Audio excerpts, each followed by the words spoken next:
Welcome along, everyone, to this slightly delayed meeting. That's because of the Housing Committee going on a bit longer than expected. This meeting of the Finance and Resources Committee on Wednesday, 26th of November, 2025. At the top table, I have on my left Scott Walker, Head of Finance. Next to me is Councillor Eric Drysdale, Vice Convener of the committee, and also, of course, Council Leader. To my right, I have Kirsten Molly, the clerk to the committee, and then further along, Claire Mailer, Deputy Chief Executive, and also Thomas Glenn, Chief Executive.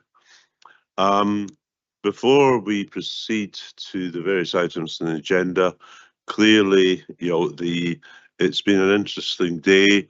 We've had the budget. I think probably the Chancellor, and events are happening very much in another place that may have a direct bearing on us in due course. We have had most of the details of the budget released in advance by the Office of Budget Responsibility, or some might call it the Office of Budget Irresponsibility. And what some was seeing as being probably some kind of smorgasbord budget is turned, I think, into a bit of a burek. But there we are. I think what will be important going forward is the Barnett consequentials. We don't know what the position is there. And obviously that will have a direct bearing on the Scottish budget in early January. And from that, we hopefully then will move to the position as regards the 32 local authorities in Scotland. But to move specifically onto the agenda, first of all, are there any declarations of interest? First of all, apologies, yes, and substitutes, yeah. Thank you, Convener. We have an apology from Bailey Ahern with Councillor Forbes substituting, an apology from Deputy Provost Parrott with Councillor Waters substituting.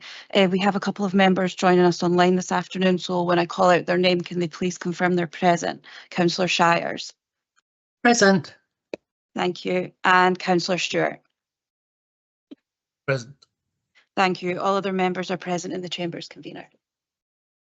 Thank you, Kirsten. Okay, do we have any declarations of interest? Okay, there being none, we now move to the minutes of the Finance and Resources Committee of 1st of just nearly 2 months ago.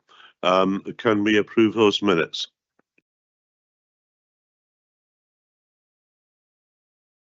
We also have the minutes of the meeting of the Employees Joint Consultative Committee on 16th of June for noting, rather than approval as with the previous minutes, but for noting. Can we agree?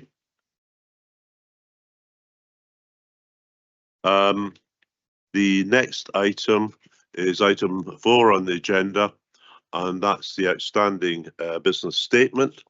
And I think you'll see from that all the actions that have been specified have been completed. But do we have any comments?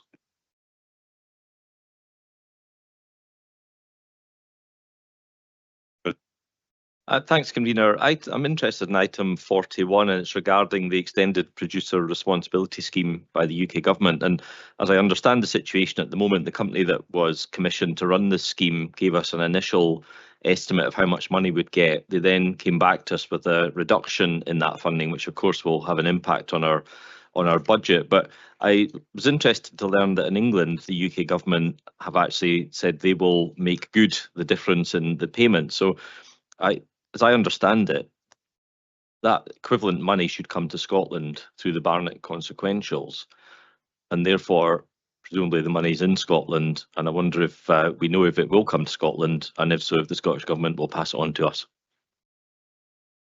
I do not know the answer to that one, but I'm going to turn to Scott Walker or also Pete Leonard if he's online.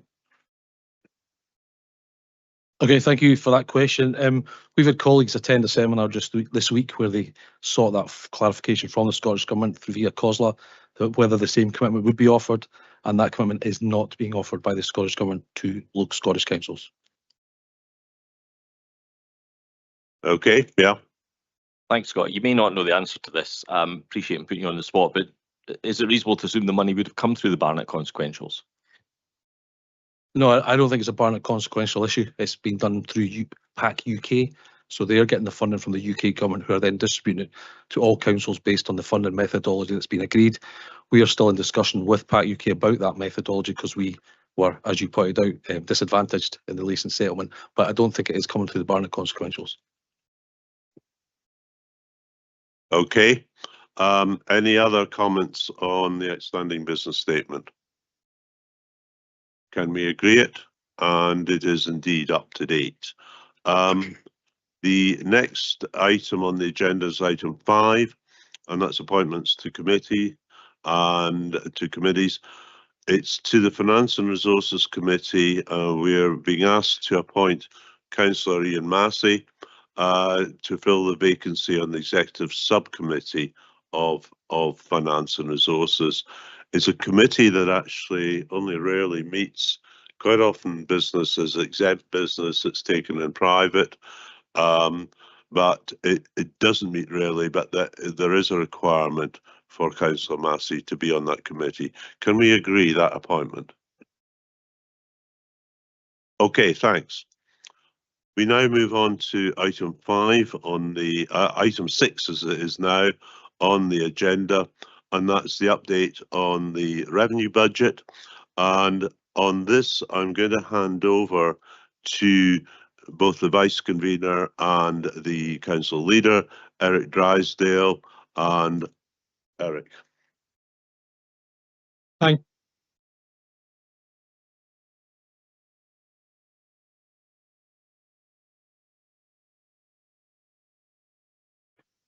you, Vice Convener, and good afternoon, councillors. This is my second revenue monitoring report for this financial year and is based on our August ledger. As it stands, we're projecting a net overspend of £339,000 on the budget for 25-26. This headline figure is significantly lower than the position I presented back in October, but that's because this update reflects the decision of Council on the 29th of October to apply up to £4.180 million to respond to the additional demand on social care services. On a like-for-like basis, after adjusting for this application of reserves, the Council's financial position has worsened by £1.050 million. As ever, I need to stress that these projections are based on just 5 months of financial data and will change both favourably and unfavourably. As is the case every year, the committee will receive further updates as the year progresses. In section 4 of the report, I provide an update on the 25-26 service revenue monitoring position. Firstly, in relation to those service revenue budgets, I'm now reporting that across all strategic leads, there's a projected overspend of £300,000 or 0.1% of total net service expenditure. This is an adverse movement of £350,000 since my last update. In education and learning, there is now a projected underspend of £51,000. This is made up of increases in the projected underspends on home to school transport and the special sector, partially offset by reductions in projected overspends in nursery and secondary sectors. And these movements are summarised in the table at paragraph 4.5.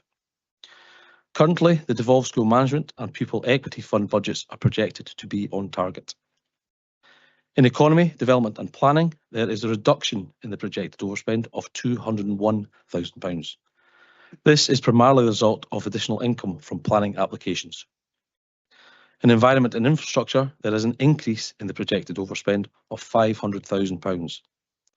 This has arisen following an update of staff cost projections that currently indicate that the budgeted slippage target will not be met. In housing and communities, there is an increase in the projected overspend of £273,000 across the public transport unit, visitor rangers and temporary accommodation. In property, there's a net reduction in the projected overspend of £68,000, due in the main to updated water consumption figures, partially offset by our latest energy projections. None of the projections that I've just been through to this point include costs relating to the fire at Scott Street in June. To date, the Council has incurred actual costs of £934,000. Since my last update, we have appointed our own loss adjuster to represent the Council. This has been a positive development, and we have managed to secure a commitment from the majority of insurers of 41 Scott Street that they will start to make interim payments based on the costs the Council have incurred to date. We are currently liaising with our loss adjuster to start this process. Discussions are also taking place between Council officers and Scottish Government civil servants. And I'm pleased to advise the committee that just this morning, funding from the Scottish Government of £1 million was confirmed, and this will be paid on the 15th of December. The Scottish Government will be formally writing to Councillor Drysdale later this week in response to his request for financial assistance. From paragraph 4.37, I provide an update on the Health and Social Care Partnership. This includes the position reported to Council on the 29th of October. The next update will be considered by the Integration Joint Board at its meeting on 17th of December. The Council will then respond as appropriate to the decisions of the IGB with a report to Council on the 14th of January. This committee will also receive further updates as they become available. The risk remains of the potential impact on future year budgets if the actions identified and accepted are not recurring. Finally, in section 4, I provide an update on our council tax and non-domestic rates collection levels, which remain healthy, and the housing revenue account. Also in section 4, I confirm that we have acted on the instruction of a council from last year to implement payment of the real living wage at the earliest opportunity. In section 5, I'm seeking authority to adjust the 25-26 revenue budget. At paragraphs 5.1 and 5.3, I provide an update on additional funding received by the Council since my last update. The remainder of section 5 sets out some environments and proposals to draw down earmarked reserves, as well as an update on the level of unearmarked reserves. In section 6 and appendix 9, I set out the significant financial risks that may impact on the current year. As has been the case in previous updates, these risks will be kept up to date. In conclusion, the Council still faces significant financial pressures this year, particularly in health and social care. I would like to thank all colleagues from all services for their continued efforts in managing budgets in what remains a very challenging environment. Reporting a projected overspend to the committee is always disappointing. However, I need to remind elected members that this is still based on just 5 months of financial data. The committee can be assured that we continue to take steps to address this, and the input will be reflected in future updates. Colleagues and I are happy to take questions. Thank you. Thank you, Scott. Okay, so moving now on to questions. And first up, we have Councillor Allen. Keith. Thank you, Convener, Vice Convener, and thank you to Scott. Scott, during your commentary there, you made reference to the table at 4.5. There's good commentary on all of this spends, underspends, etc., but there's no commentary whatsoever on a primary sector that's overspent by 1.14 million. Can you help me out with that, please? Yep, okay, so basically in the Revenue Monitoring, we report on movements, so there's been no movement since the update back in October, so therefore there's no additional commentary. We provided the update based on slippage, etc. back then, and going forward we will only ever report on movements to try and make it easier for elected members to understand. Thank you for that. Obviously I wasn't at the last one because I'm new to this committee, so thank you for the clarification there. I had one other point, it's just a quick one at 5.24. Do we really have an overspend of 339 billion? I'm pleased to confirm that that is a typo and it is £339,000. Okay, thank you for that. And Councillor Cuthbert. Thank you, Vice Convener. My question relates to the control of weeds and this trial rollout of the 110,000. I'm just trying to establish where that's actually going to be trialled because, I mean, Kinross, we haven't had a spray this year, I don't think, so I'm just curious to know where the trial's going to be done. The trial is across the whole of Perth and Kinross.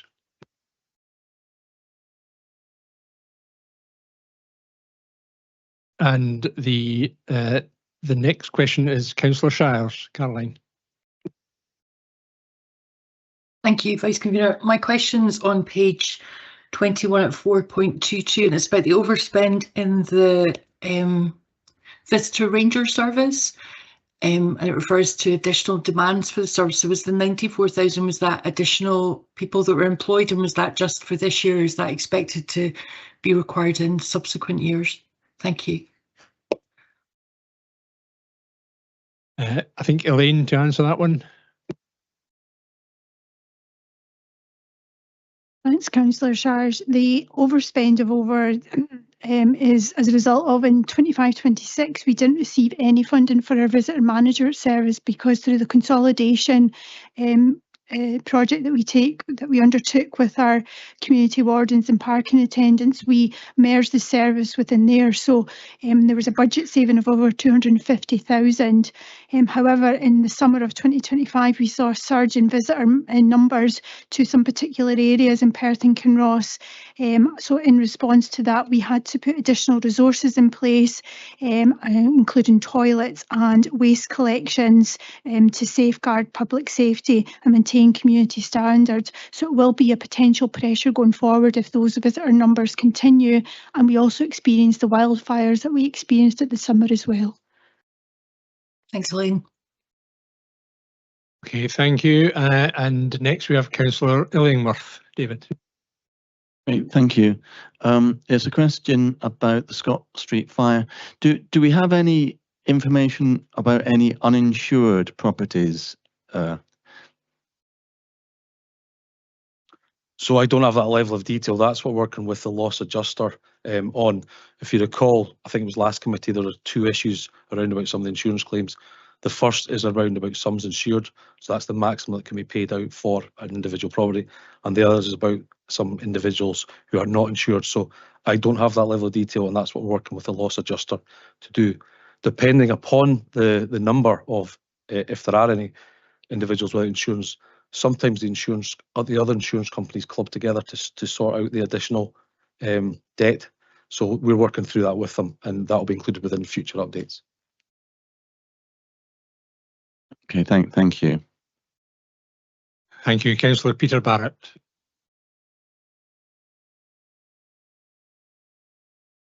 I've got two questions. The first one's a kind of follow-up to the question that was just asked regarding Scott Street, and that was, can we have clarification of what the costs that may not be recoverable are? Is that to do with the cap to the maximum sum insured, or is that other sorts of expenses or claims? Can we just get some clarification on that? Thanks.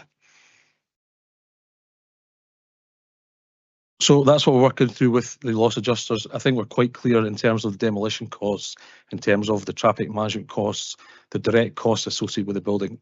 Those should be covered by insurance. What we're referring to as irrecoverable stuff is more to do with the welfare. So the council's response in terms of temporary accommodation, in terms of additional staff costs, potentially in terms of lost income. Obviously, we lost income at Scott Street car park and on street. So it's a sort of indirect, softer costs, if you like, rather than the hard standing building costs. Okay, I think it would be deeply disappointing if the Bellwin formula wasn't going to cover those welfare costs, but I'll just throw that in as a comment. My second question was regarding paragraph 426 on energy, where we're reporting a £60,000 reduction in the underspend on energy, but we got our energy estimates fairly high by an excess of 780,000, and how did we get that so wrong, and have we got a better handle on what our energy costs for next year are going to be going into the budget? I think John Beveridge to answer that question. Thanks for the question, Councillor Barrett. So when we set the budget, it was a 3-year budget we set for energy, and at that time the rates that we were securing through Scottish procurement were higher than what they are now. In addition, we have continued to reduce energy consumption across the estate, so you've got a double impact here. So that's what's resulted in the overall underspend. I think we can. I'm working closely with finance colleagues. We can absolutely look at this again and reset that. But if we do have a severe winter, then that could really push the energy costs up. So instead of looking at an energy reduction or a saving, we could be looking at a pressure. So it is a very fine balance. And I think Scott wants to add something. Yeah, just to go back to your first comment, Councillor Barrett, just to be clear, the Bellwood scheme is, we're not using that for the Scott Street Fire now. The £1 million that's coming across is separate from that and distinct funding towards that event. Okay, thank you. Councillor McEwen. Tom.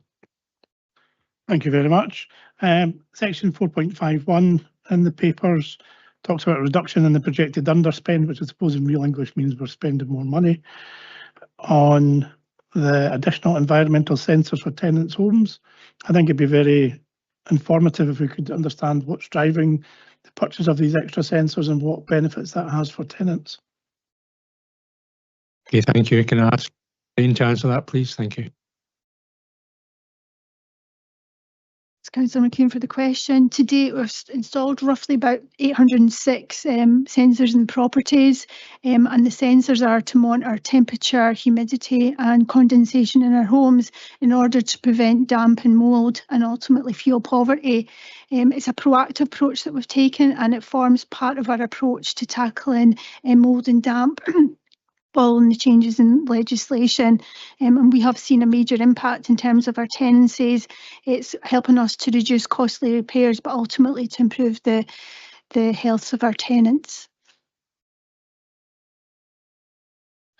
Okay, thank you very much. Councillor Forbes, Angus. Thanks, Convener. In Appendix 2, on the legal and governance section, it tells us we have a projected additional income from short-term lets of 84,000. I thought the legislation of short-term lets was that should run cost neutral, and I also thought that the bulk of the initial cost would have been taken at the start. So I'm wondering if we can get some clarity on why we've got this additional income. Welcome as it is, of course. Scott. Yep. So just to be clear, though, that's the direct income associated with the lets, and it matches against some of the expenditure in that area. There are other costs across the council, some of the overheads that go towards the property costs, other support services. So that's not the true surplus in terms of short-term lets. I understand that there's up to be a review of the charges, and that's due to come back to the licensed committee at some point. That was the update I was provided for by legal. We can come back if this is required any further clarification on that. Yep. Will we at some point get to see the kind of cost and expenses of that whole scheme? I can speak to my colleagues in legal. I understand information like that has been provided in the past, so I can get an update as to when that would be coming back. Okay, thank you. Councillor Duff. Thank you. My question is on page 35 of the pack under the Economy Development Planning section therein.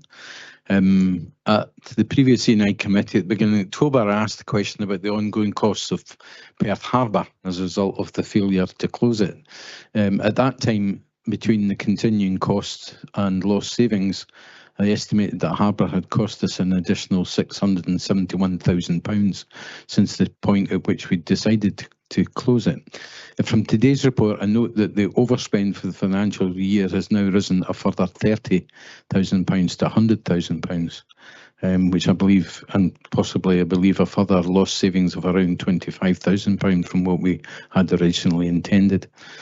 So that, I think, pushes up the additional cost of keeping the harbour open to around about £725,000, and these are in figures to the end of August, which is 3 months ago. So I would ask, has there been any further progress on the harbour revision order, and have any ships used the harbour so far this financial year? Thank you. Thank you, and I'll pass that one on to Serge Morone. Good afternoon. Thank you for your question, Councillor Duff. In relation to the number of ships, since the 1st of April, we have had only one ship in April. In relation to the harbour revision order, I can say that we are planning to publish the notice in December when the public consultation will start. Thank you. Okay, thank you. Bailey McLaren, Claire. Thank you. My question, yes, it's in relation to economy development planning and the 4.15, the underspend, and it is stating here it's attributed to additional income from planning applications. Is that mainly due to an increase in fees, the fee increase, or is it an increase in actual activity, an increased number of planning applications going through the process? Okay, again, I'll ask Serge to answer that one. Yes, thank you for your question, Billy McLaren. It's both. We have had an increase in the number of applications being processed, as well as an increase in fees, which obviously translated into an increase in the income. Okay, thank you. Councillor Waters. Richard.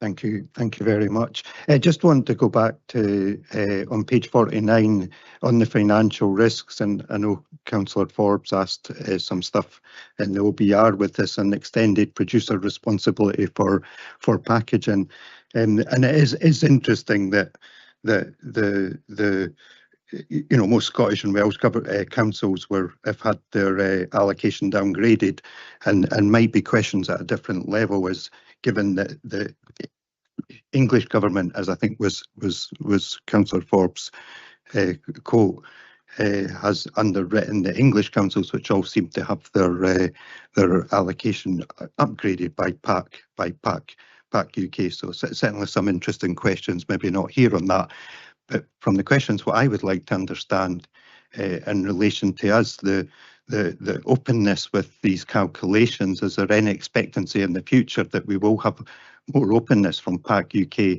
so we understand how our funding is calculated in a more open manner? And on a second point, same subject, on is there any information coming out on if there will be any criteria on how we spend that as a council as well, which has to come into a risk factor, financial risk factor as well. Thank you. Okay, thank you. Can I ask Pete Leonard to respond on that one, please? Yes, Councillor Vice Convener. So there's a number of conversations that are going on, both at a local level between ourselves and PAC UK, but also at Scottish national level. So first of all, with PAC UK, we had a one-to-one briefing with them where they explained the changes to the modelling and what had happened, and I shared that with members as part of the briefing. However, there is a commitment to work going forward to improve the model that they use to calculate payments. A number of local authorities with similar characteristics to Perth and Kinross, mainly rural authorities in Scotland, have commissioned some external expertise to review the model, and it does, and that work has shown up a few points of interest that we want to raise and discuss with PAC UK. So we are engaging that company to go through the Perth and Kinross data. So we will probably do a coordinated approach conversation with PAC UK with these other authorities. At the same time, there's discussions at COSLA level to hire the same company to do a Scotland-wide review of the model, and to take that forward with PAC UK. I attended a national seminar just a couple of weeks ago, and the new chief exec of PAC UK has made comments about wanting to work in partnership and wanting to improve the model over time, understanding that it's a big task to get such a thing set up and moving, and and perhaps there were the adjustments that can possibly be made, improvements in the future, and they committed to working with us on that. That said, the approach that's been taken is that they feel that year 2 payments, which we should be hearing about any time now, will be pretty much based on the existing model and just inflated. There may be some minor adjustments, but it's pretty much going to be what we got last year, and that any real improvement in the modelling will take place during the course of the next 12 months to inform the year 3 payment. We hear what they say, but I don't think that's a position that we can accept. So we, as I say, we will be working with others to understand more about the model, and we will seek to engage with PAC UK directly to see if we can get a more advantageous position. Thank you. Thank you for that answer, Pete. Is that okay, Richard? Yep. Okay, now I'm going to bring in Provost McDade first, who's indicated in person, so to speak. Thank you very much, Vice Convener. Yeah, my question is around the section on health and social care, and I want to pick up the 2 points. The financial recovery actions, which are listed as Part A, as part of the paper that was heard by both the Integration Joint Board and then the Council, and as noted in the paper, has been reflected in the net projected overspend as being achieved. Can I ask, is that on track for delivery? So my understanding is there will be an update obviously coming through on the 17th December, but the Part A measures are on track. Thank you. And further to that, I appreciate that Mr. Walker has not had an awful lot of time to consider this morning's announcements. However, there is an extra 820 million coming to the Scottish Government. Do we have any understanding of whether there is a social care consequential component of that that then might get passed on by the Scottish Government, given our significant social care pressures? And that's a question for you. And a question for the Leader of the Council is, has he got any further information from his colleagues in the Scottish Government about what they might do with social care in the coming budget? Over to you, Scott. I'm sure the committee will be surprised. No, I have no information other than what's been in the public domain this morning. We will expect announcements in coming days and weeks, but right now I have nothing to add. And I would just add, similarly, I think everybody at Holyrood has been waiting for announcements this morning, and I'm afraid I'm not top of the communication list just yet, so I don't have any update at this point in time, but hopefully in the coming days and weeks we'll make some progress on that. Certainly won't be for the want of trying. Councillor Stewart. Thanks, Vice Convener. My question's on the weed control trial. I'm just wondering, that £55,000 per annum spend, is that to a subcontractor, or does it represent staffing costs, or does it represent materials that would be used by existing staff? What is the growth retardant? I've not heard of such a thing. And will the paragraphs aren't particularly clear about which 2 years we're talking about. Are we talking about this year and this financial year and next year, or starting from April 26? Thanks. So to answer that last question first, we're starting from April 2026 for 2 years from there. Thank you. I'm going to pass on initially to Elaine and then Andy Clegg. Andy Clegg, who is ready to provide an answer. Yeah, thank you, Vice Convener. Yeah, the chemical will be added to the mix that goes out in the street weed spraying contract already. So it's just another, I don't know the name of the chemical, I'm afraid, but it will be added to that, and it will be sprayed at the same time the other, the main chemicals applied to the weeds, and that will hopefully prevent the weeds regrowing as quickly as they would normally. Okay, thanks. So the 55,000 is material costs then? Yes, and contractor costs to add the chemical in. So okay, thank you. And just to explain for what it's worth, that is a granular addition to the compound, as I understand it. Okay, so moving on, where's the next question? So a question from Councillor Rebick, please. Thank you, Leader of the Council. I'm not sure that's your relevant title here, but thank you, Eric.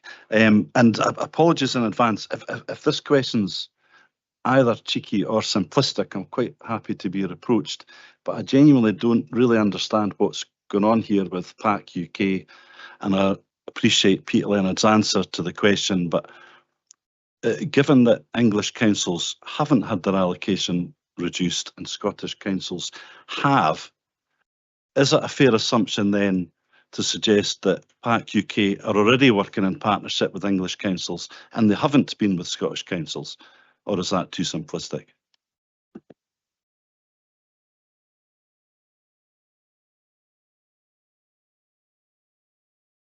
Pete, are you able to answer? Thank you.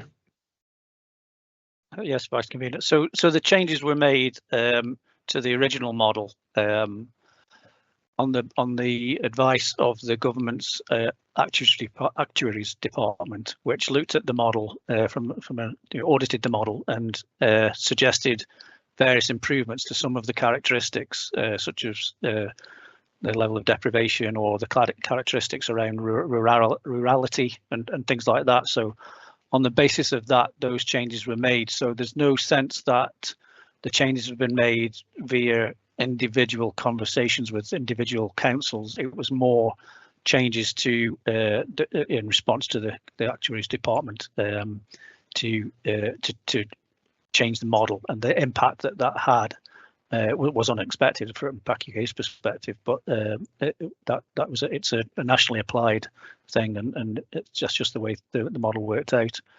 However, there are, as I said earlier, there are some indicators and some of the evidence which is being used, which tends to perhaps favour some of the English authorities over some of the Scottish authorities, and those are the points that we're trying to identify and isolate and to push back on.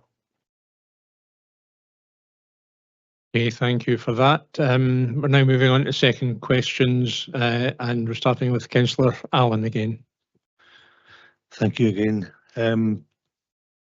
I'll make my apology first if I've missed something previously, but under balances held for other purposes at 5.18, we're asking for approval for an adjustment relating to the earmark reserve for anti-poverty of £127,000. What is that for? If I can pass on to Greg Bowen to answer that one, please.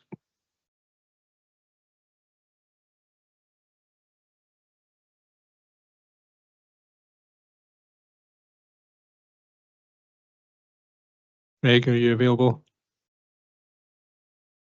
If not, I can pass on to Scott to answer.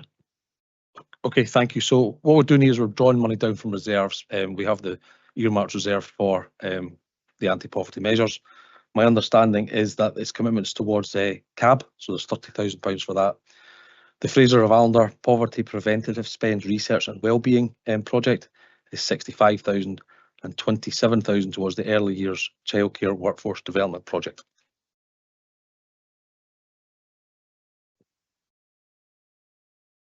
Okay, thank you. Councillor Duff.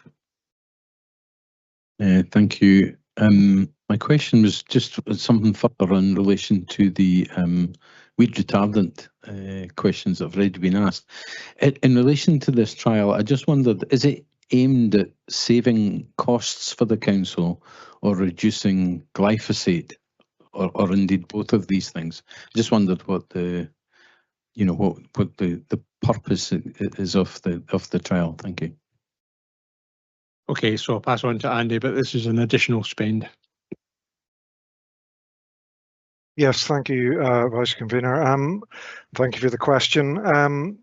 Obviously, if we can reduce the amount of weed growth as a result of applying the retardant, hopefully that might lead to a reduction in the need to spray as much glyphosate. Obviously, that will just depend on how much weed growth there is, and that would save costs. If there's less glyphosate chemical being applied, then the cost would reduce as well. But I would stress it's very much a trial. That's why we're doing it, just to see if it is effective or not, and obviously we'll apply it if it is. Okay, then can I just have a quick follow-up? Yeah. Andy, are we the first to try this out, or has it been tried elsewhere? Do you know? I'm not sure elsewhere where it's been tried, but we've certainly tried it in parks. So some of the paths and hard surfaces, we've done limited trials in the parks and it seems to work. So the purpose of this trial is to actually widen it out and try it in the street situation and see if it's effective there. Okay, thank you. Thank you. Councillor Barrett. Yeah, thanks, Deputy Convener. It might be dangerous territory after such a prolonged period of time of trying to get Perth Harbour shut to talk about a firm timescale for that. And I'm not a member of the E&I committee that last discussed this or decided to go to the consultation back in May. But, you know, given the 2-year hiatus between May and when we decided to shut the harbour and all the shilly-shallying by Transport Scotland, I would have thought that we'd have had all our ducks in a row in order to press the button to go on the consultation very shortly after May. So it appears we're 6 months down the line and maybe not very much has happened in between times. And can we get a definitive timescale on what's happening once the consultation's launched, how long it's going to last, how long it's going to take to assess it, and when we can actually make a decision on this? Yeah, thank you. I'll pass on to Serge.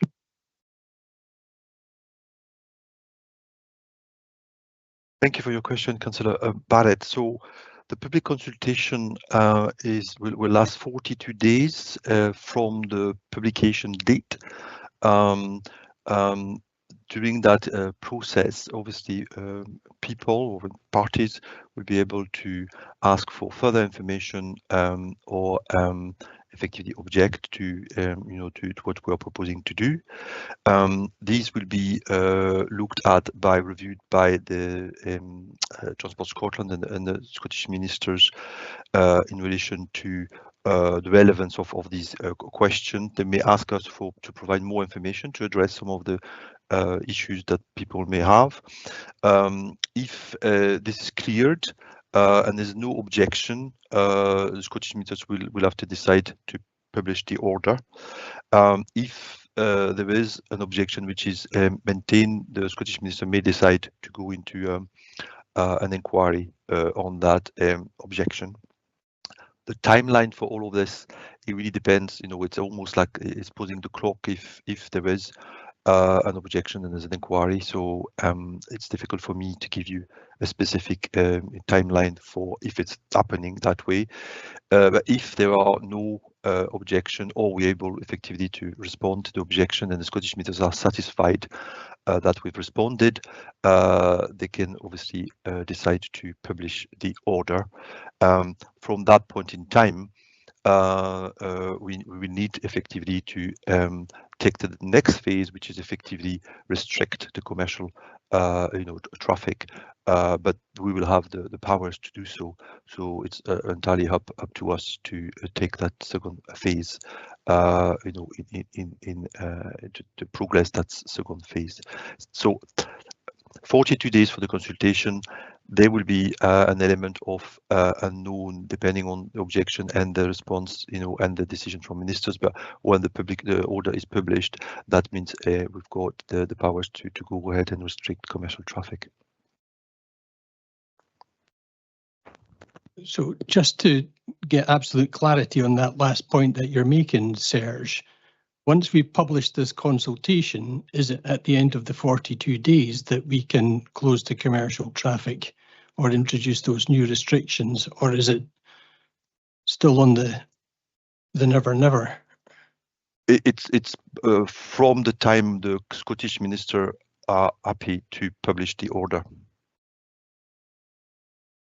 So 42 days public consultations. Following that, depending on what has been brought up through the consultation, the objection or whatever, but as soon as the Scottish ministers have agreed to publish the order, we can move on and restrict the commercial traffic.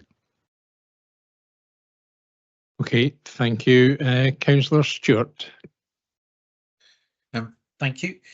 Councillor Allen stole my second question, so instead I will ask, in 5.14, another question for Serge, I think, just the £38,000 to support economic development, is that is that a particular project, or what's that in relation to? Serge? Sorry, I've missed the reference to the paragraph, Councillor Stewart. It was 5.14, the £38,000 from feasibility earmarked reserves to support economic development. Yes, so that project was effectively working with Scottish Enterprise on a specific element of feasibility study in terms of engaging with a specific company, which I cannot disclose the name, publicly, but we've been working with a local company to see how the council can help them to effectively repurpose their existing facilities. Okay, thank you. Thank you. Councillor Cuthbert. Thank you, Vice Convener. I want to go back to the same question on weed control.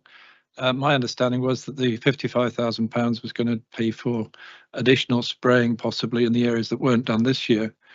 From a Kinross point of view, I sent you a lovely photograph of a weed growing in the centre of Kinross High Street. If you add extra stuff to the weed sprays, if it's not sprayed in Kinross, it's never going to have any effect at all. So what guarantees do I have that Kinross is actually going to get some weed control, preferably this winter, seeing as they didn't get any during the summer? Again, I'll pass on to Andy to respond to that one. Yes, thanks, and thanks for the question. We had difficulties with our contractor this year. It was the second year of a contract that we had, and that contractor has now agreed to withdraw from that contract, and we're looking at procuring a new contractor to fulfill the specification properly for next year. Obviously that will include the Kinross area, and obviously the whole of Perth and Kinross will be treated hopefully in to a much better standard and performance than the contractor that that's withdrawn. There's no point in applying the type of weed killer that we use at this time of year. It's only effective when it's sprayed on weeds that are actively growing, and obviously the growth stopped now really pretty much for this season. So they'll restart in May next year once the new contractor's in place. That answers it. Councillor Cuthbert, you want to come back? Yeah, I'm a wee bit disappointed. I mean, we still have weeds growing in the high street in Kinross. As I say, I sent you a photograph earlier this week. Nothing's been done. We missed out on all the spraying through the summer this year. I understand there was a contractor problem, but effectively we're going to have these weeds all the way through till May next year, and then we'll get sprayed perhaps maybe sometime during the spring. So I'm really looking for an assurance that Kinross will have its weeds treated.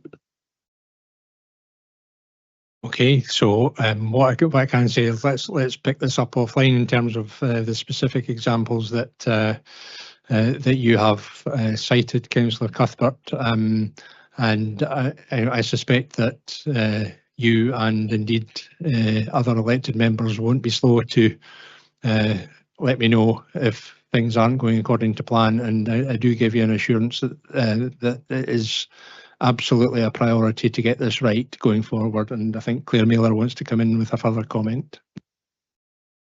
Yeah, I think just to add, I know there's been a lot of questions about weed control. There is a elected member briefing session planned for the 11th of December. We will be looking at Grow Wild and indeed weed control. So you'll have an opportunity, I think, to get more detailed information in terms of the work of the team, the challenges, some of the improvements, and certainly Councillor Cuthbert, I think in terms of your particular area issues or concerns in Kinross, then we can pick those up with you separately.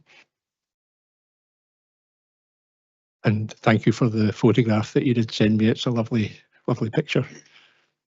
Yeah, indeed it is. Yes, absolutely. Councillor Rebick.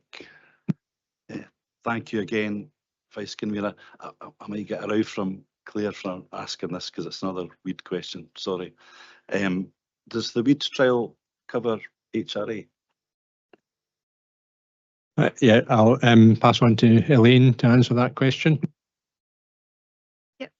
The trial will include, and we've also changed due to the issues with the contractor, we've also included housing estates in the new contract that we're putting in place. Absolutely, and that is a key point that has not been covered in publicity to date, but absolutely it is a key priority to ensure that areas that hadn't been properly treated recently will be, and that includes hard-standing areas within housing areas, etc., and indeed roundabouts and so on in roads that are managed by Perth and Kinross Council. Councillor Massey, you have a question. Yes, thank you, Vice Convener. My question is on economic development. It says that the development and planning have a positive movement of £201,000. Can I ask, is this due to an increase in fees, or does it demonstrate a success of policies encouraging development and investment in Perth and Kinross? Serge.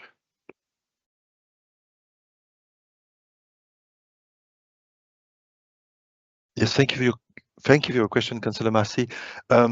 As I mentioned before, it is due to an increase in fees, as agreed by the Scottish Government, but also an increase in activities. And I mean, you're right, there was quite a substantial amount of applications coming from developers, particularly at the back of the investment that the council has made in relation of public infrastructure, including the Destiny Bridge.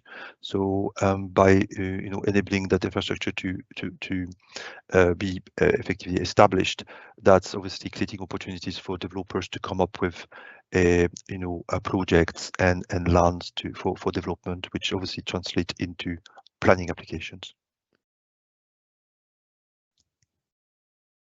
Okay. Thank you. I'm not seeing any further questions, so if there are no further questions, I'll now proceed to move the report. Councillors, this is the second revenue monitoring update for financial year 25-26. Scott Walker has provided us with detailed commentary on the contents of the report. And I note that based on the August ledger, we are currently projecting an overspend of £339,000.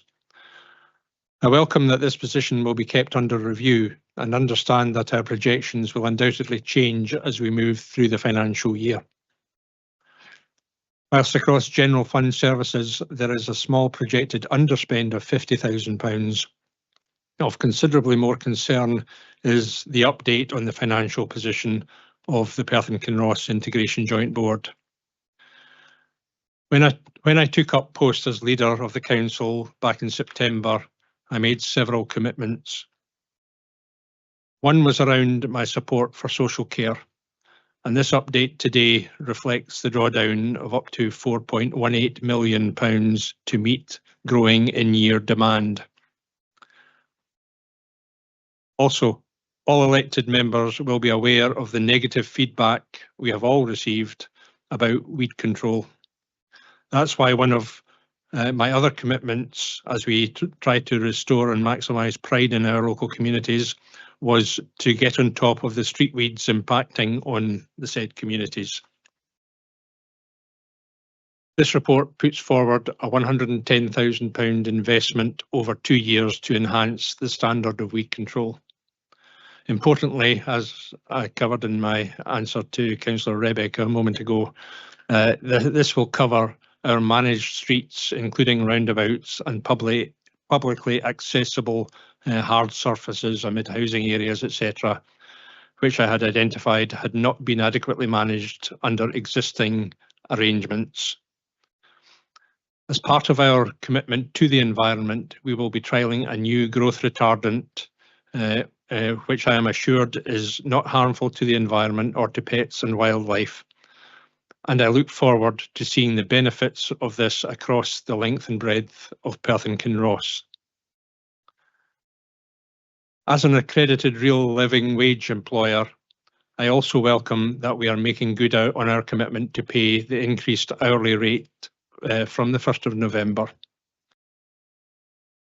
So that will be in pay packets on Friday. To that end, 87 members of staff will benefit from this increase when they see the new rates in their November salary at the end of this week.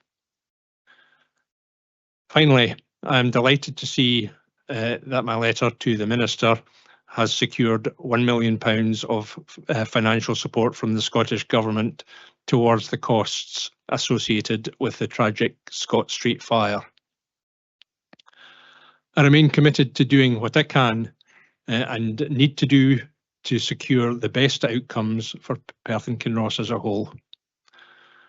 Councillors, despite the current projections, I am confident that with this Council's reputation for sound financial management, we will collectively do our best to weather this storm. Therefore, I would like to record my thanks to the Chief Executive and the staff across the whole of the Council for their continued efforts in this regard, and I look forward to receiving further updates throughout the course of this financial year.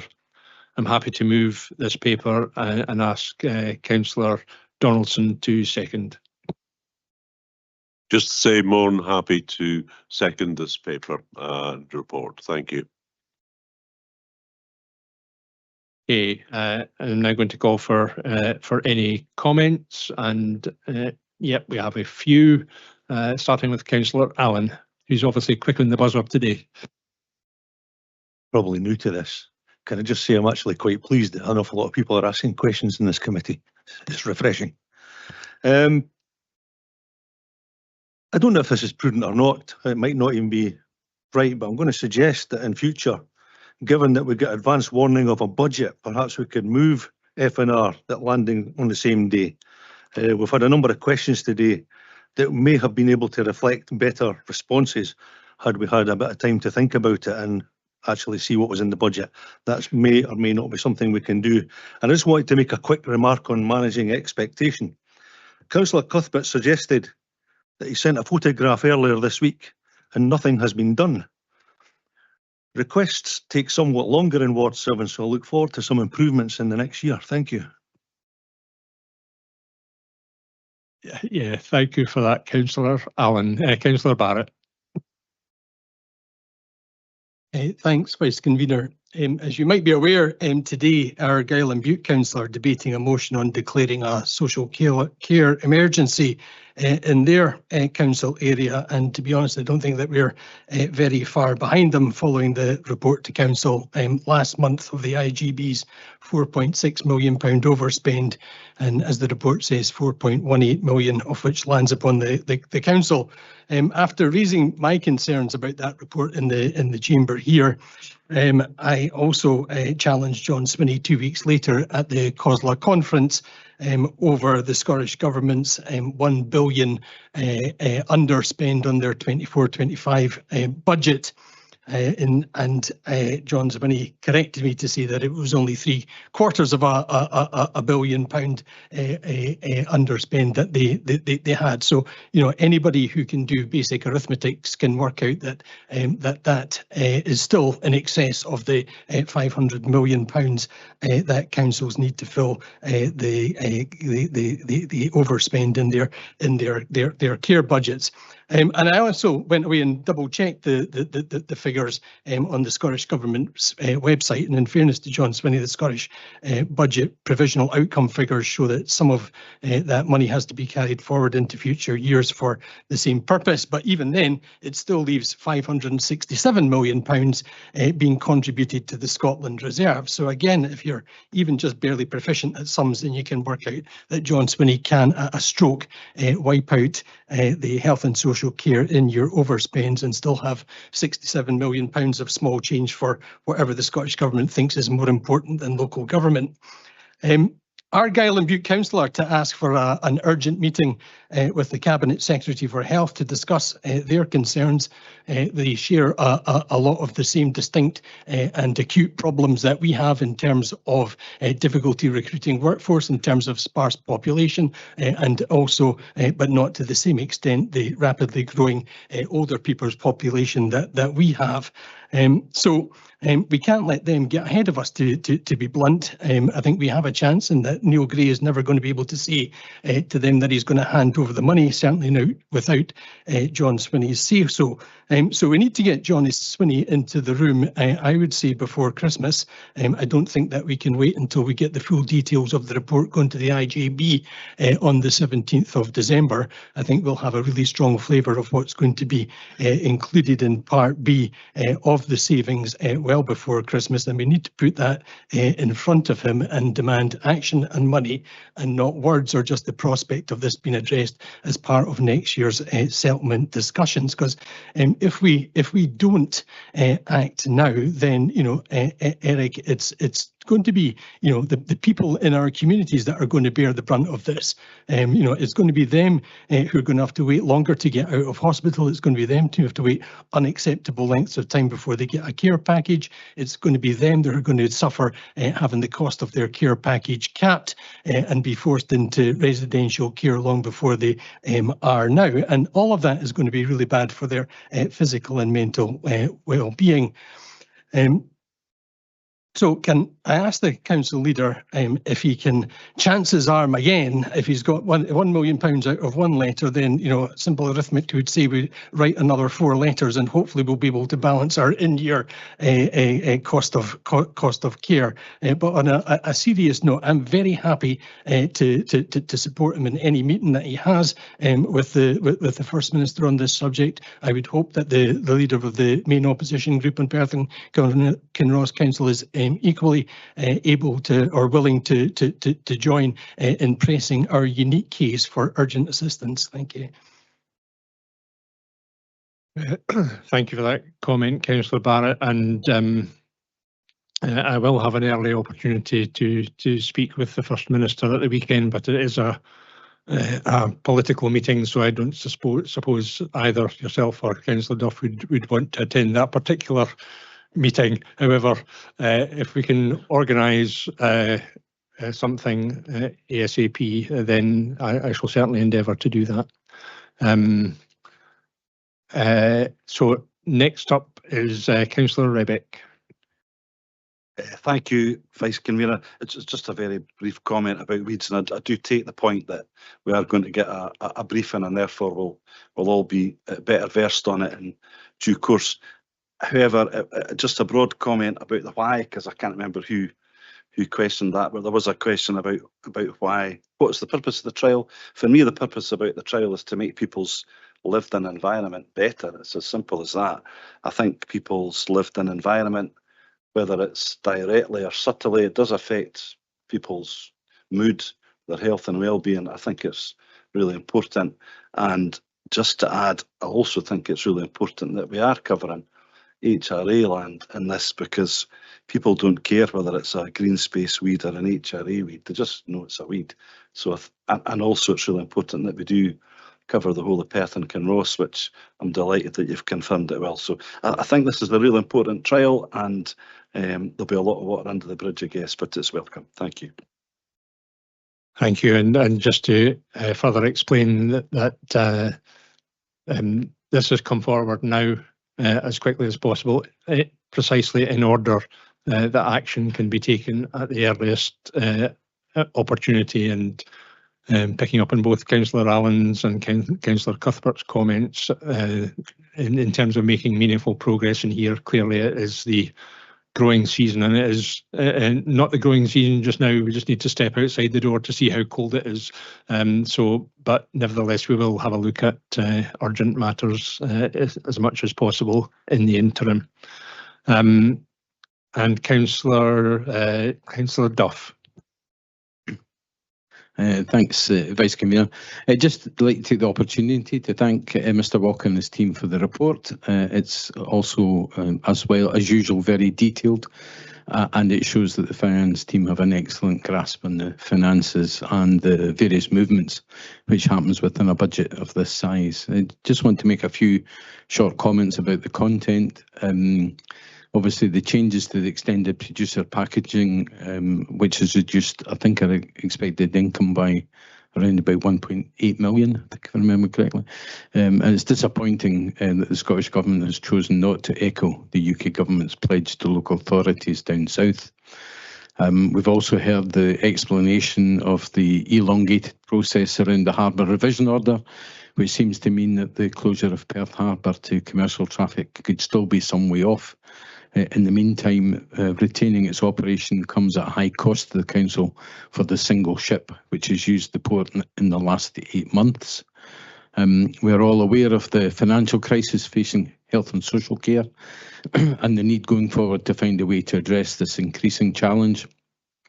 The current support has depleted the council reserves and is a situation which cannot continue in its current form. And just to be clear for Councillor Drysdale and Councillor Barrett, if it means more money for Perth and Kinross Council, I'll come along to an SNP meeting. Thank you. I'll get you a membership form straight away, John. Didn't say I'd join. Okay, thank you for that. Bailey McLaren. Thank you. Just a really quick comment. You know, I know we've spoken a lot about, there's been a lot of discussion about weeds and harbour and other matters, but this paper is reflecting not only the hard work of Scott and his team, but the hard work of all our strategic leads and their team, working within budgets that are challenging, and all within this year so far, there's been quite a lot of unexpected events have occurred.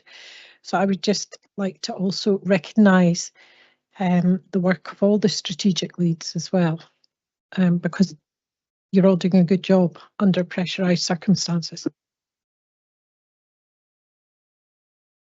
Thank you, and I can obviously, as I've already said, I'd like to add my thanks in particular to the finance team for all the work and indeed for all the answers to the revenue questions this afternoon.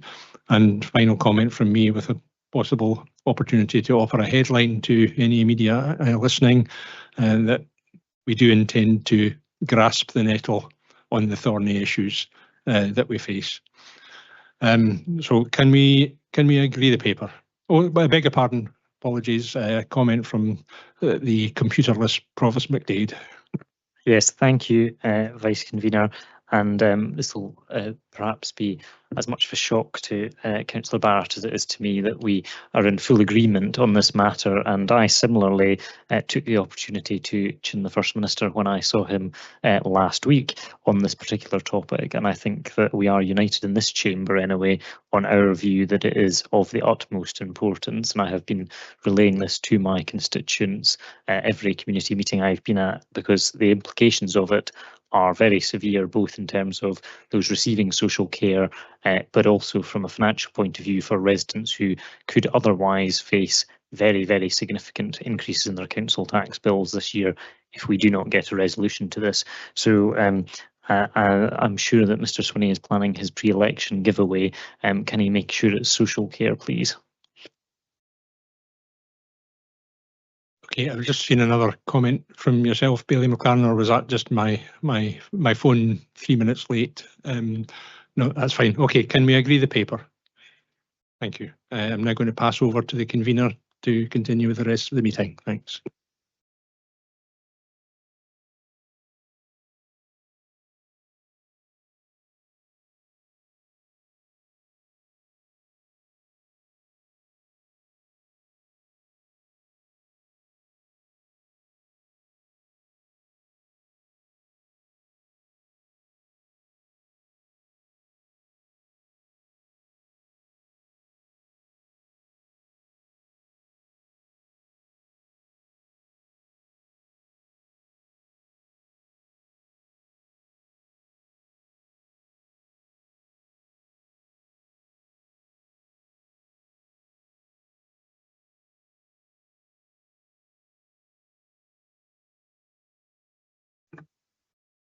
Can people hear me now? Right, okay. So we're going to turn now to the capital budget, the 6-year period, and the housing investment programme to 2030 over 5 years. I'm going to ask Scott Walker to speak to the paper, and I know we have online John Jennings as well. Scott, thank you. Thank you, Convener. I'm pleased to present this update on both the composite capital budget and the housing investment programme. The purpose of this report is to provide a summary of our capital position to date, seek approval for several adjustments, and ensure that our capital investment plans remain robust, deliverable, and aligned with our Council's strategic priorities. The report covers the latest position on capital resources and expenditure, progress on major projects, adjustments to both the composite capital budget and the housing investment programme, and an overview of financial risks and mitigation. The total gross capital resources available to the Council through to 3031 for the composite capital budget are now estimated at just over £560 million. This has increased slightly since my last update, and this is set out in the tables on page 52 of your pack. The increase is primarily around additional third-party contributions. In the table at paragraph 4.6, I summarise the rephasings from 25-26 and 26-27 to 27-28 and later years. Net capital expenditure to the 31st of October stands at just under £50 million, representing 37% of the revised budget for the year. The projected outturn for 25-26 is just under £135 million, or 92% of the original budget. This reflects the latest projections and all proposed adjustments. Turning to individual service areas, in environment and infrastructure, we provide an update on structural maintenance and the Perth bridges. In housing and communities, we provide an update on the delivery of improvements to play areas and play parks. Across economy, development and planning, we're seeking approval to accelerate £1.286 million of funding on the Bertha Park Link Road. And in property services, we're looking to rephase the decarbonisation budget to coincide match funding. There are no further adjustments to the balance of unallocated resources, which remains at £11.2 million over the 6-year programme. This will provide flexibility and capacity to allow the Council to respond to emerging needs and risks. Projected expenditure on the housing investment programme remains unchanged at £89 million over 5 years. There are a number of adjustments that are set out in paragraph 6.4, including fire precaution measures, major adaptations and lift replacements. The buyback programme continues at pace, with 87 properties purchased in the financial year to date. The risks section is unchanged in this update. We continue to monitor and mitigate these risks through detailed monitoring, prudent management of unallocated funds, and ongoing review of project delivery. In summary, this report demonstrates the Council's commitment to delivering on the capital investment programme. The adjustments proposed today ensure that our capital plans remain deliverable, responsive and aligned to our objectives. And I'd like to thank colleagues involved in the preparation and delivery of these projects and programmes. I'm happy to take questions, Convener. Thank you, Scott. Do we have any questions? I'm not seeing any at present. Councillor Allen, Keith. Thank you, Convener. Can I just come to point 6.4 on page 57, where we talk about fire precautions and 2.15 million for new contracts awarded to replace smoke detectors due to start from November 2025. Just a comment and then a question. Did we renew all detectors in 2022 when fire regulations had them needing to be linked? And how often do we replace smoke detectors? What's the lifespan? And are these figures really required at these volumes? Thank you. Thanks. I'm going to ask Elaine Ritchie here to respond. Elaine? Convener, as a housing service, we made a decision to install smoke detectors in our properties, and this work commenced in 2016, with the detectors being installed as part of our central heating contract at the time. Therefore, we've been installing since 2016, and the smoke detectors that were now installed have reached a 10 years age and therefore require replacement. This replacement programme will be phased over 3 years, as outlined within terms of the budget, and we need to do this on a rolling programme to make sure we remain compliant with legislation and to ensure we keep our tenants safe. Elaine, thanks. I think that's a fairly thorough response.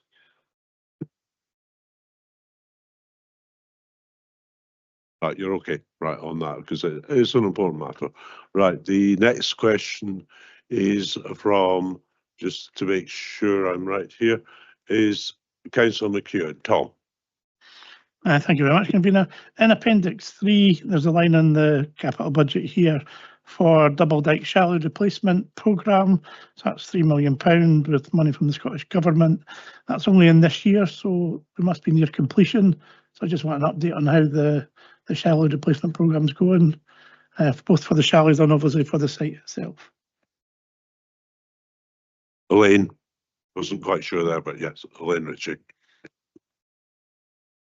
Thanks for the question. The shallow replacement programme is going really well despite some challenges. We're still on track for completion of the shallow replacement programme by the end of this year, and for the total programme to be finished by March, April time, dependent on the improvement works we've got to do for the site. But whilst we've been doing the replacement programme, we've taken the opportunity to upgrade the water supply and pipes to the shallow, which wasn't included in the initial programme, which might push the programme over our initial date.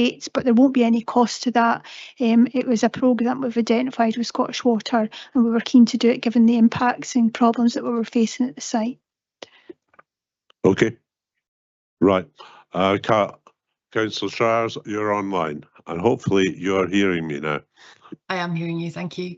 Thank you, Convener. My question is on page 56 at 5.52, where it refers to the delay in the next phase for Blairgowrie Recreation Centre, just to get an idea of timescales when phase 2 will happen with the demolition of the old building and the very important completion of the car parking and lighting, etc. Thank you. John Beveridge. Thank you for the question, Councillor Shires. So as you'll be aware, we've had some challenges with Blair Rec, so we've been working through that in terms of putting that right. I think at best we'll be looking at the demolition of the old recreation centre by autumn 2026. In terms of your question on the issues with the car parking and the lighting, I would like to offer some support from our technical officers to have a closer look at that and kind of in the darkness, because I understand that's a bit of a concern. So we're more than happy to have a closer look at that and see if we can put an interim solution in place. Thanks, John. Caroline. Thank you. And whether there could be additional signage reminding people that they can use the school car parking just to alleviate any local challenges. Thank you, though, that's appreciated. And I hadn't appreciated it would be autumn 2026 before demolition would take place, so that's useful to know. Thank you.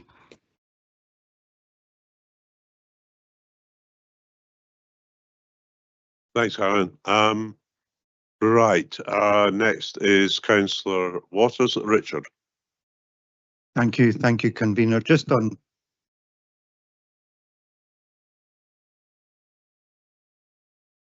I had it on there, sorry.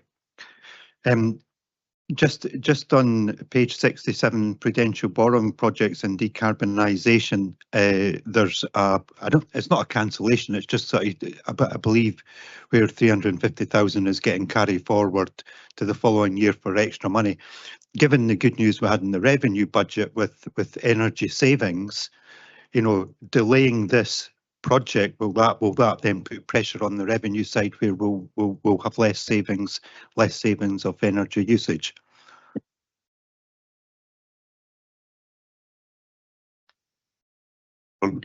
Thank you for the question, Councillor Waters. To answer that, I think no, we do a significant amount of works. All the capital works that we do, we embrace any opportunity to reduce energy through these works programmes. This is a bit like having our cake and eat it too. We're just wanting to make advantage of getting that extra £350,000 through match funding. So there's a significant amount of works progressing throughout. Thank you. Okay, Richard. Right. And I certainly just now, I think the final question is from Councillor Forbes. Angus. Thanks, convener. You'll be delighted. Actually, before I go to that, can I just say now we're talking about budget? I'm hoping I would get support across all political groups here that in the budget process we must find a way to fix the IT communications microphone system in this chamber, because I think it's really unacceptable the way it's going at the moment, and it clearly is coming to the end of its life. So hopefully we can find a way to resolve that within the constraints of our budget. But convener, you'll be pleased to know I'd like to talk about one of my favourite topics, and that of course is play parks. And two questions, one for officers, one for yourself, convener. Can I ask, you'll remember, convener, about 5 years ago, the SNP made a commitment that they would renew every play park in Scotland. Can I ask officers how many play parks in Perth and Kinross have been entirely renewed using Scottish Government funding? I'm not interested in contributions, I'm interested in how many have been actually renewed. And my question for you, convener, when it's over, is can you tell us what conversations you've had with your colleagues in Scottish Government to try and make them meet their manifesto commitment? I'm going to ask Andy Clegg here on IT. We might come back to that in a minute, comment, but Andy, could you respond? Yep, thank you, convener, and thanks for your question, Councillor Forbes. Yes, we've actually upgraded 18 play areas during the time that the Scottish Government budget applied. That was over this year and the previous 4, and we've also upgraded 6 major items of equipment as well during that period. Thanks, Andy. Can I just go back to my original question? How many play parks have actually been entirely renewed using the money from the Scottish Government with no contribution from us? Well, the refurbishments are a comprehensive look at the play area, and we upgrade any equipment and surfacing or landscaping, etc., in conjunction with the community for those particular sites. So it would be rare that we would actually just completely renew a whole play area, because there's often elements of it that are still usable. So that's not really the approach we take. We try and design the play areas to retain equipment that can still be used, but generally it's quite a significant refurbishment when we do it. If that explains the the question, I hope. Is that satisfactory, Councillor Forbes? No, I think the outcome for all of Perth and Kinross is unsatisfactory, and I know Andy's answered my question in a kind of roundabout way, but look forward to your answer as to what conversations you've had to try and get the Scottish Government to meet their manifesto commitment.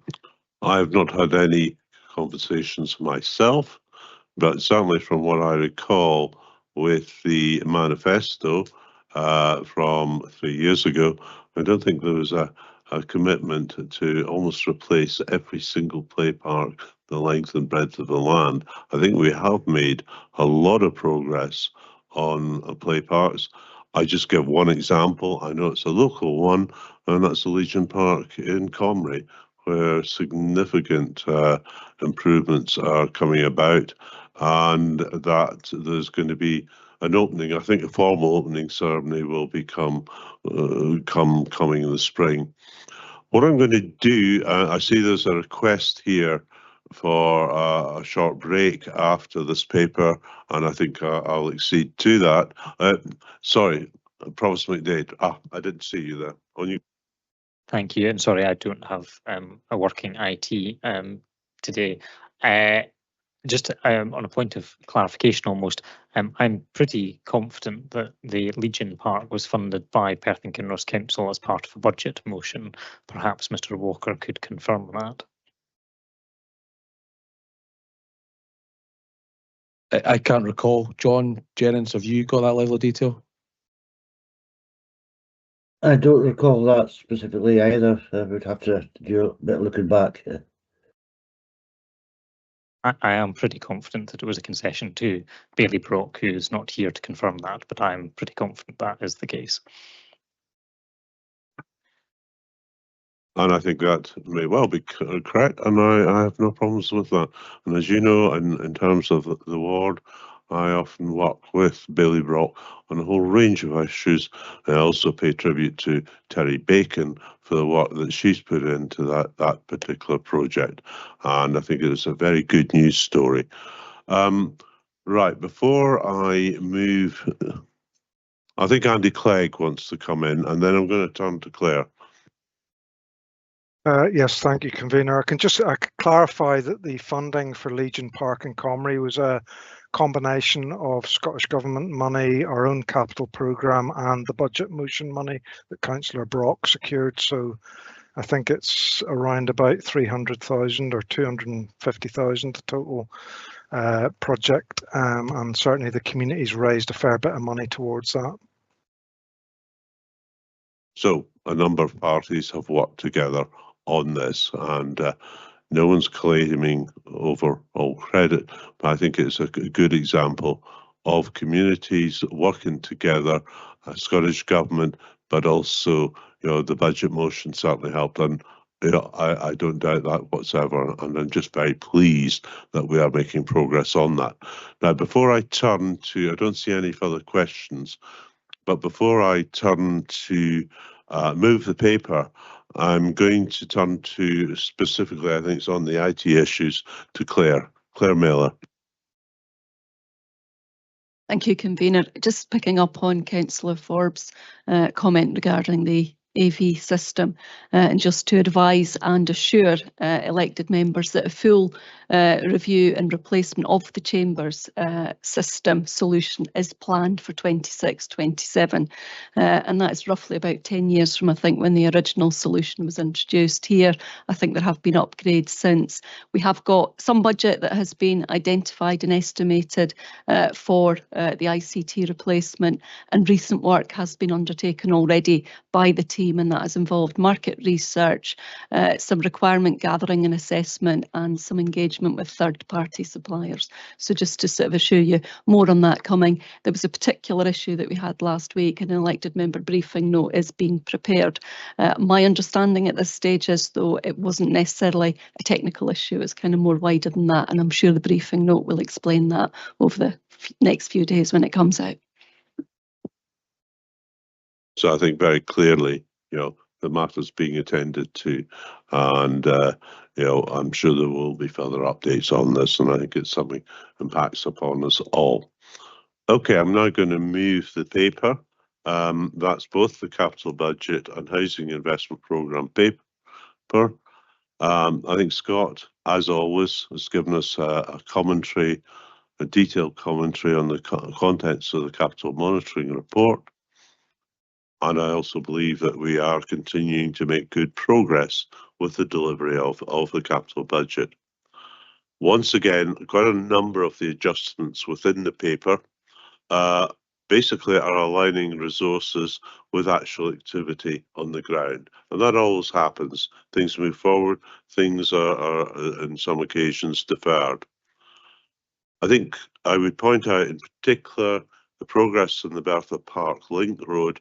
That continues, and we're being asked to accelerate funding of 1.286 million into the current year, and that should see the project complete in about a year from now. I even get the feeling from reading the commentary it might even be a little bit earlier on that, but there really is good progress being made on that.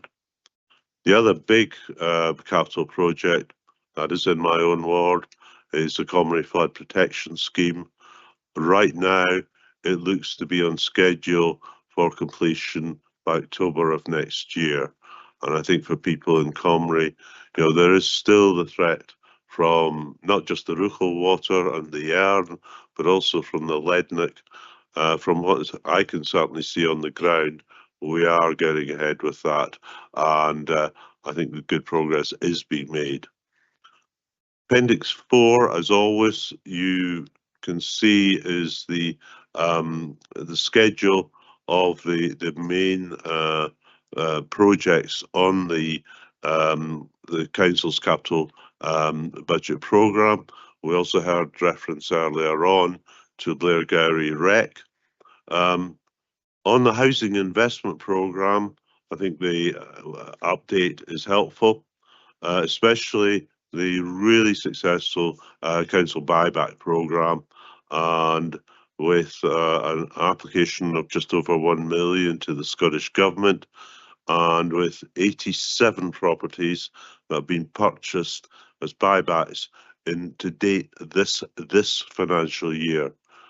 In general, I think we are making good progress despite all the constraints on the delivery of, it's about 560 million of investment across Perth and Kinross between now and 2030-31 on general fund services.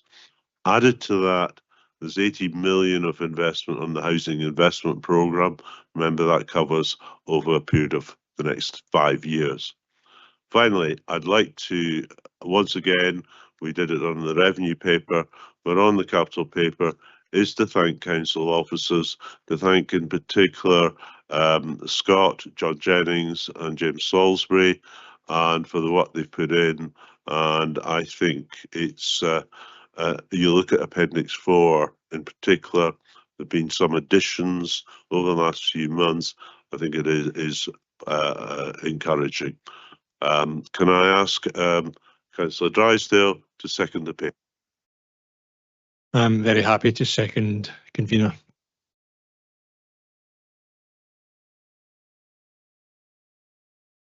Any comments?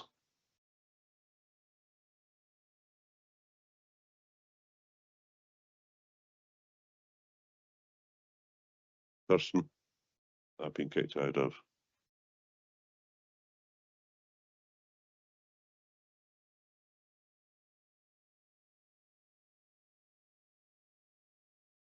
Okay, there are no comments. Okay, I think it is very positive. Right, can we agree the paper? Okay, I'm also going to, I think, take a short break. Could we reconvene at 3:15, maybe 3:20, no later? Okay. No later than 3:20. Okay, I think we're live. Right, since we started a bit later than intended, and we had to really have a wee break there, I'm going to, with committee approval, take what was meant to be the final paper today next, and that's the paper on missing shares, and we'll take Treasury as the final paper. I think there's 3 or 4 of you here who would have heard this morning on missing shares, but we as a committee have to agree on and approve on 3 specific areas, and I think it's a story worth hearing again. The paper is going to be presented by Kirsty Stephen, but also present is Kaylee Campbell, our missing shares officer. I think it's a really positive, really good news story.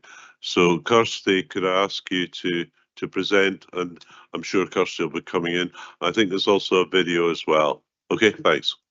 Thank you. Afternoon.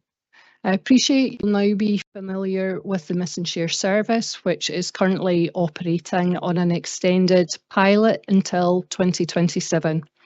The service has developed quickly and demands have changed, often with larger works and larger missing shares being requested for extensive communal repairs. And this is the focus for the report and recommendations. We've created a short presentation which reiterates the background of the service, highlighting the successes and these more recent service demands. Kaylee Campbell, Missing Shares Officer, is next to me, and we are happy to take any questions after the presentation. Thank you. Thank you.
Kirsty, Kelly, thank you for that. Right, do we have any questions?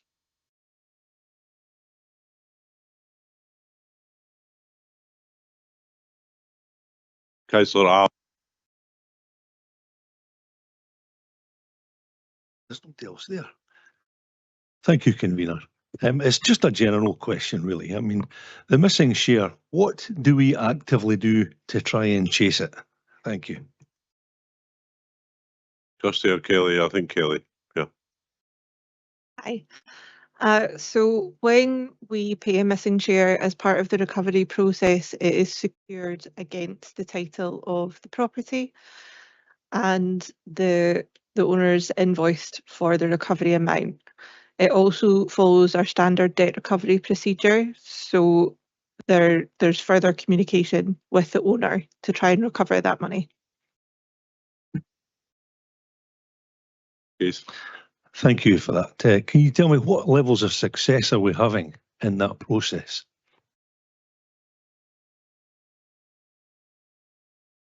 So far they've been really successful. It's quite a small percentage who haven't paid anything towards their the recovery.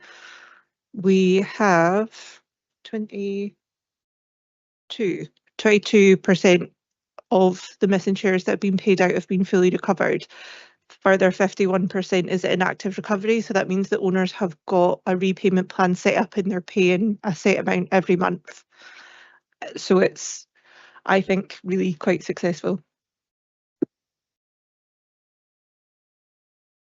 Do we have any further questions? Provost? Thank you, convener. Question is at 2.1. It's probably from Mr. Walker, actually. Supports the ongoing use of the second homes budget to underwrite the expected future missing shares until the applications approved within the pilot period are concluded. Can you clarify if this is coming from 50% that council ring-fence from second homes increase that is for largely rural housing, or is this from the other 50% that was to go to the general fund? I can confirm it's from the former. It's from the first two pieces of legislation that collected council, so not the council decision of December 23.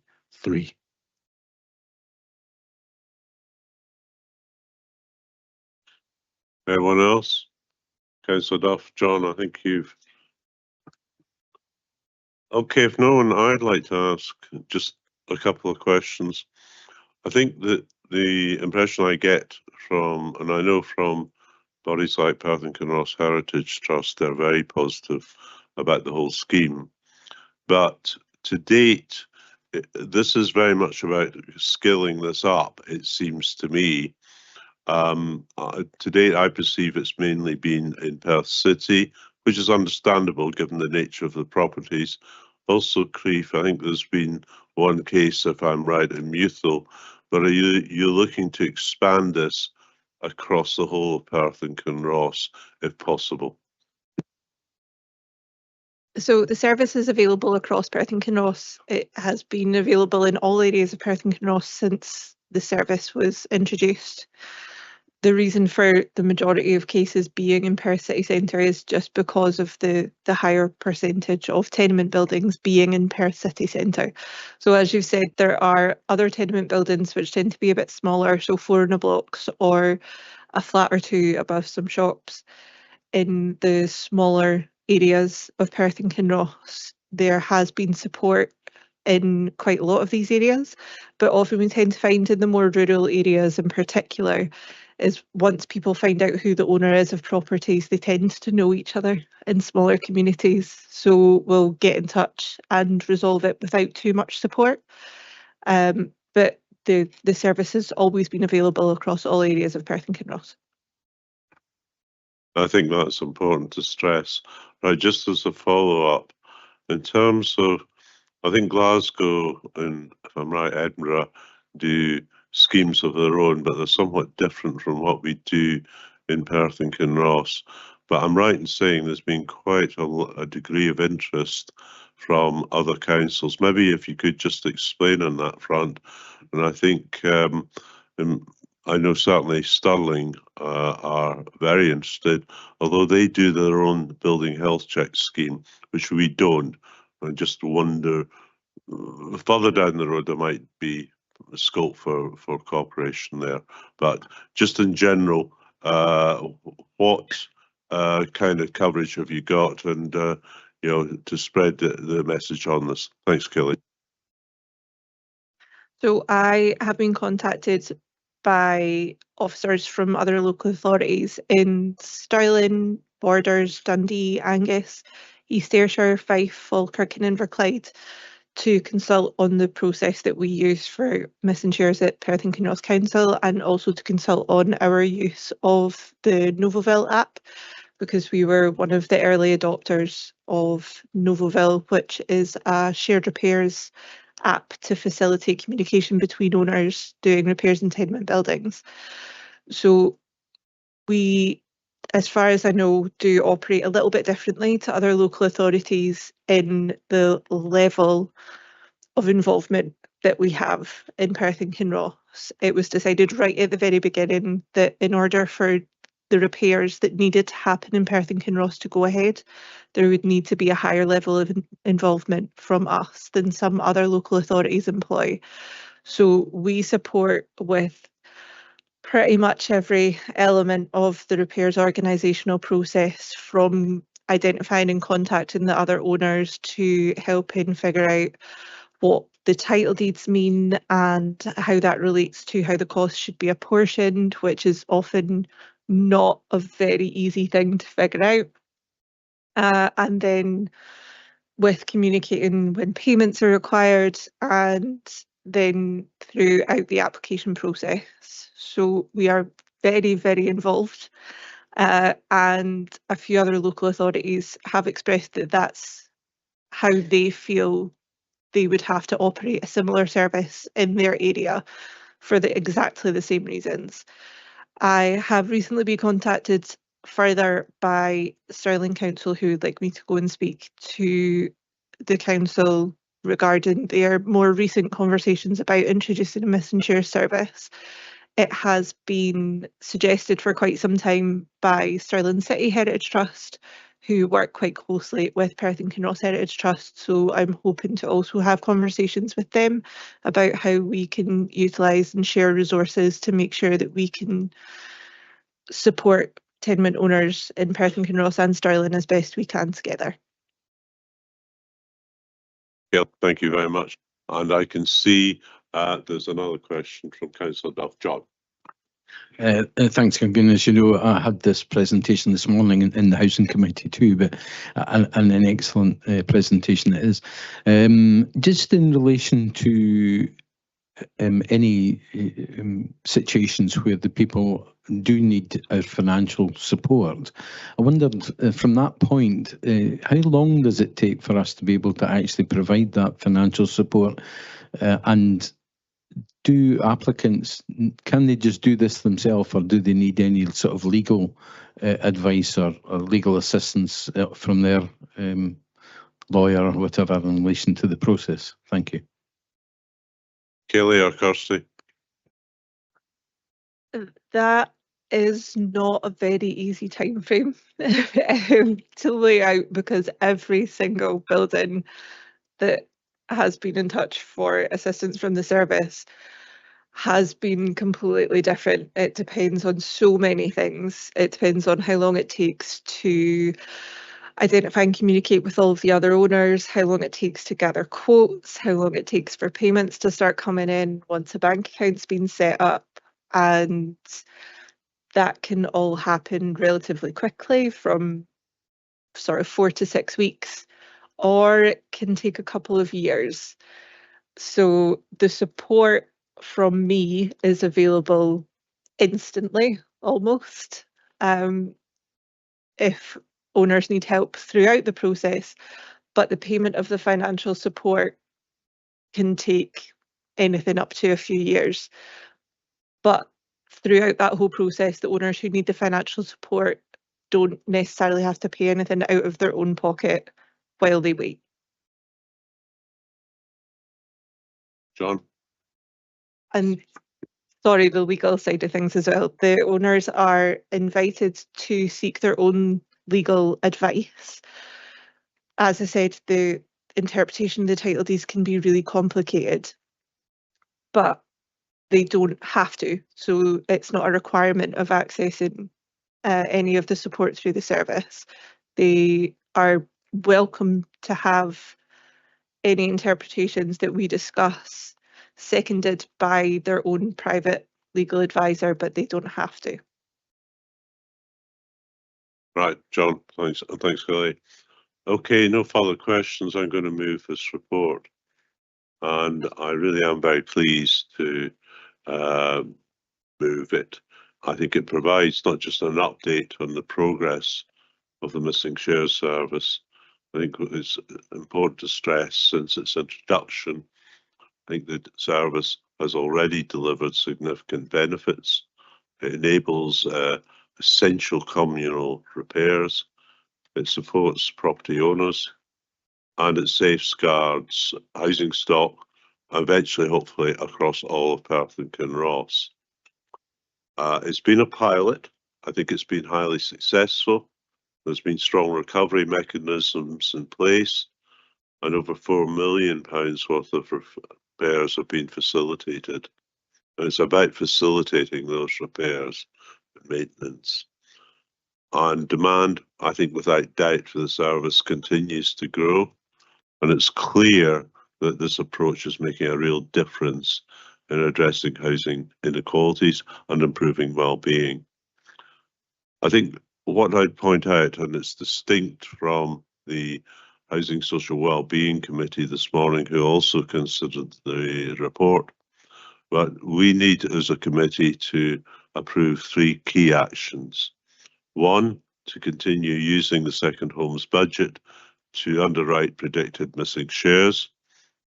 2, to increase the maximum allocation per share from £10,000 to £30,000, and that reflects rising repair costs. 3, to make the Missing Shares Officer post permanent to ensure continuity and to meet increasing demand. I think if we can agree these 3 recommendations, it enables us to maintain momentum, to remove financial barriers for owners, and to strengthen our commitment to fairness and resilience in our communities. Hence, I move the recommendations set out in the report. I would ask the committee to support this report and these proposals, and I look forward in due course to getting a further update on Missing Shares Service, because I think the potential here is, I think, very considerable, and I think we've really been a lead council in Scotland on this. I think there's more that we can build on. So I move the report. And I would ask the Vice Convener, Eric Drysdale, to second. Thank you, Convener, and I'm obviously very happy to second the report. In so doing, can I first of all thank Hayley in particular for the confident and comprehensive way in which she answered the questions this afternoon. It's really testament to your knowledge of the area, and I think the committee will all appreciate that. And it's also very encouraging to hear anecdotally of the efforts to assist neighbouring local authorities in sharing what we believe to be best practice in this area, in order that everyone everywhere can benefit from the experiences in Perth and Kinross and the Missing Shares Service. So I'm enthusiastically second this motion. Thanks. Thank you, Eric. Okay, do we have any comments? Can we agree the report and the recommendations? Thank you very much. I'm pleased about that. And thank you, Kelly and Kirsty. Well done. On to the final report for the day, and that's on Treasury activity and compliance. and it's for 6 months up to the end of September. And I know John Jennings will certainly be online still, I'm sure, but can I ask Scott Walker to introduce and speak to the report? Scott. Thank you, Convener. Excuse me. In line with previous decision of this committee, this is a 6-month update covering the period 1st of April through to 30th September. Section 3 provides some wider economic context, including information on the recent announcement on interest rates. Section 4 focuses on Treasury activity over the last 6 months.